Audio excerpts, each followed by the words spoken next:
નમસ્કાર. આજની આ ખાસ સમજૂતીમાં આપણું સ્વાગત છે.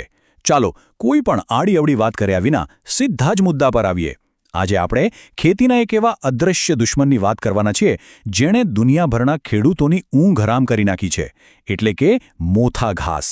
આની સામે બાથ ભીડવા માટે એકદમ સચોટ રણનીતિની જરૂર છે. તો ચાલો આ વ્યૂહાત્મક ચર્ચા શરૂ કરીએ. વિચાર કરો, દુનિયાભરના કૃષિ વૈજ્ઞાનિકો આ મોથા ઘાસ એટલે કે નટગ્રાસને વિશ્વનું સૌથી ખરાબ નીંદણ કહે છે. કેમ? કારણ કે આ કોઈ સામાન્ય ઘાસ નથી. આ 100થી વધુ દેશોમાં ફેલાયેલું છે અને 52 કરતાં વધુ અલગ અલગ પાકનો સંપૂર્ણ વિનાશ કરી શકે છે. ખેતીની દુનિયામાં આને ખેતરનું કેન્સર માનવામાં આવે છે અને આ ખતરાને ગંભીરતાથી લેવો ખૂબ જ જરૂરી છે. તો આજના આપણા આ વિશ્લેષણનો એજન્ડા ફટાફટ જોઈ લઈએ. આ અદૃશ્ય દુશ્મનની ઓળખ, તેના બચાવના રસ્તા, તેનો ભયાનક ફેલાવો, જડમૂળથી ખતમ કરવાની ત્રિસ્તરીય મહારણનીતિ, રસાયણોનો સાચો ઉપયોગ અને છેલ્લે 3 વર્ષનું માસ્ટર પ્લાનિંગ. પહેલો પડાવ, ખેતરોનો આ અદૃશ્ય દુશ્મન આખરે દેખાય છે કેવો?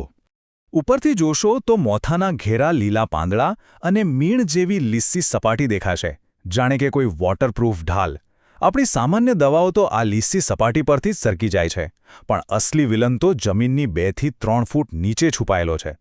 ત્યાં કાળી, સખત અને એંડાકાર ગાંઠો હોય છે જેને ટ્યુબર્સ કહેવાય છે. ઉપરથી ઘાસ કાપી નાખો તો પણ આ નીચે બેઠેલી ગાંઠો તરત નવો અંકુર ફૂટાડી દે છે. હવે આગળ જોઈએ આના જીવિત રહેવાનું અદ્ભુત વિજ્ઞાન. આ આંકડો ખરેખર ચોંકાવનારો છે. જમીન નીચેની માત્ર એક જ ગાંઠ, હા, માત્ર એક જ ગાંઠ 1 વર્ષમાં હજારો નવી ગાંઠો પેદા કરી શકે છે. આ જમીનની નીચે પોતાનું એક વિશાળ અદૃશ્ય નેટવર્ક ઊભું કરી દે છે. આ દરેક ગાંઠમાં એટલો બધો ખોરાક ભરેલો હોય છે કે ગમે તેવી ખરાબ પરિસ્થિતિમાં પણ તે જીવંત જ રહે છે. છે ને કમાલની ટકી રહેવાની ક્ષમતા. ત્રીજો મુદ્દો, આનો ફેલાવો અને તેનાથી થતો ભારે વિનાશ. આ દુશ્મન નવા ખેતરોમાં પ્રવેશે છે કઈ રીતે? સિંચાઈના પાણી સાથે વહીને, અથવા તો આપણા જ રોટાવેટર જેવા આધુનિક મશીનો દ્વારા કપાઈને આખા ખેતરમાં ફેલાય છે. કાચું ઝાડિયું ખાતર પણ એક મોટો રસ્તો છે જેમાં તેના જીવંત બીજ સીધા ખેતરમાં પહોંચી જાય છે. અને જો જમીન ભારે હોય કે પાણી ભરાઈ રહેતું હોય તો તેનો વિકાસ સામાન્ય કરતાં 5 ગણો વધી જાય છે. હવે જરા આ નુકસાનના આંકડા તો જુઓ. શેરડીના પાકમાં 40% અને શાકભાજીમાં તો સીધું 70% જેટલું તોતિંગ નુકસાન. આ ઘાસ જમીનમાંથી નાઇટ્રોજન, ફોસ્ફરસ અને પોટાશની એવી આક્રમક ચોરી કરે છે કે આપણો મુખ્ય પાક સાવ કુપોષિત રહી જાય છે. અને વાત માત્ર પોષક તત્વોની ચોરીની નથી. આ ઘાસ એક પ્રકારનો રાસાયણિક યુદ્ધ ખેલે છે. મોથાના મૂળમાંથી એલોપેથિક રસાયણો નામનું ઝેરી પ્રવાહી નીકળે છે, જે આસપાસની જમીનને એટલી ઝેરી બનાવી દે છે કે બીજા કોઈ છોડ કે પાકના મૂળનો વિકાસ જ નથી થઈ શકતો. તો આનો સચોટ ઉપાય શું? ચાલો સમજીએ આપણી ત્રિસ્તરીય મહારણનીતિ. પહેલો તબક્કો છે ભૌતિક હુમલો. મે-જૂનની કાળઝાળ ગરમીમાં માટી પલટાવનારા હળથી એકદમ ઊંડી ખેડ કરવી જ રહી.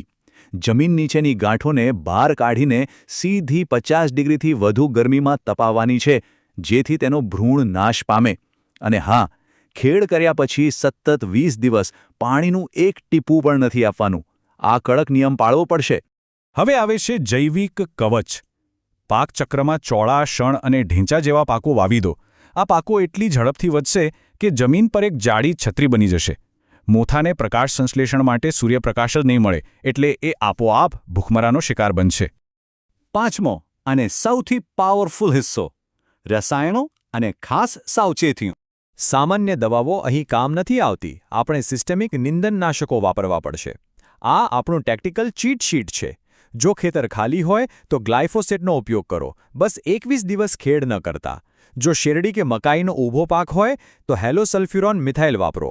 આ દવાઓ ઉપરથી પડીને સીધી નીચે ઉતરે છે અને જમીનની અંદરની ગાંઠોને સંપૂર્ણપણે સડાવી દે છે. અહીં એક નાનકડી ટ્રીક બહુ કામ લાગશે. પંપમાં માત્ર 50 ગ્રામ યુરિયા ઉમેરી દો. એનાથી મોથાના પાંદડાના છિદ્રો ખુલી જશે અને દવાની અસર ડબલ. સાથે જ ટપક સિંચાઈ વાપરવાથી પાણી માત્ર પાકના મૂળને જ મળશે, એટલે ખાલી પડેલી જગ્યામાં રહેલો મોથો પાણી વિના જ મરી જશે. અને હા, દર 2 વર્ષે જમીનનું પીએચ ટેસ્ટ કરાવવું પણ એટલું જ જરૂરી છે. અને એક ભૂલ ક્યારે ન કરતા, ખેતરમાંથી કાઢેલા મોથાને શેઢે તો બિલકુલ ન ફેંકતા. આ ગાંઠો સૂકી અવસ્થામાં પણ જીવંત રહે છે અને વરસાદનું પહેલું પાણી મળતાં જ ફરીથી ઉગી નીકળે છે. એને ખેતરની બહાર લઈ જઈને પૂરેપૂરો બાળી નાખવો એ જ એકમાત્ર રસ્તો છે. છેલ્લો અને નિર્ણાયક તબક્કો 3 વર્ષનું મહાઅભિયાન. જુઓ, મોથા ઘાસને હરાવવું એ કોઈ 100 મીટરની દોડ નથી, આ એક કઠિન મેરેથોન છે. પહેલા વર્ષે આ રણનીતિથી આપણે 80% સફાયો કરીશું, પણ બાકીનો 20% ભાગ આવતા વર્ષે ફરી માથું ઊંચકશે. એટલે સતત 3 વર્ષ સુધી અડગ રહીને આ જ લડાઈ લડવાથી જ જમીનમાંથી આ ટ્યુબર બેંક સંપૂર્ણપણે ખાલી થઈ શકશે.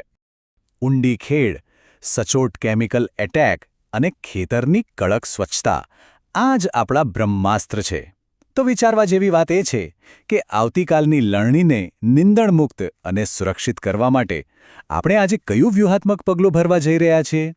આજની આ વિશેષ સમજૂતી આપણે અહીં જ પૂર્ણ કરીએ છીએ. ફરી મળીશું આવા જ એક રસપ્રદ અને ઉપયોગી વિશ્લેષણ સાથે. જાગૃત રહો, સુરક્ષિત રહો.